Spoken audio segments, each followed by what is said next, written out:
नाराज असलेल्या छगन भुजबळांनी राष्ट्रवादीच्या अधिवेशनाला हजेरी लावली आहे। अधिवेशन कोणा एकाचं नाही तर पक्षाचं असल्याचे यावेळेला भुजबळ म्हणाले। इतकंच नाही तर नाराजी दूर झाली असा काही प्रश्न नाही, अशी प्रतिक्रिया सुद्धा भुजबळांनी यावेळेला दिली। अधिवेशनाला हजेरी लावण्यासाठी प्रफुल्ल पटेल आणि तटकरेंनी विनंती केल्याचंही भुजबळांनी म्हटलेलं आहे। वगैरे दूर झाले वगैरे हा काही प्रश्न येत नाही। काल प्रफुल्ल पटेल साहेब जे आहेत जवळजवळ 2 तास येऊन बसले होते। त्यांनी सुद्धा विनंती केली की आपण थोडा वेळ येऊन जा। तटकरेंचे सुद्धा फोन आले होते की आपण कृपा करून या, म्हणून थोड्या वेळासाठी आलो आणि या निमित्तानं साईबाबांचं दर्शन सुद्धा मिळालं। नाराजी वगैरे दूर झाले की नाही हा मुद्दा येत नाही।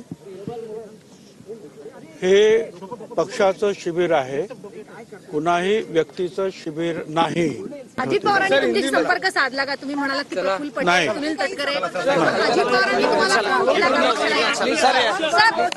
अजित पवारांनी तुमच्याशी संपर्क साधला का? की अरे आता जाऊ तर नाही म्हणून सांगितलं ना।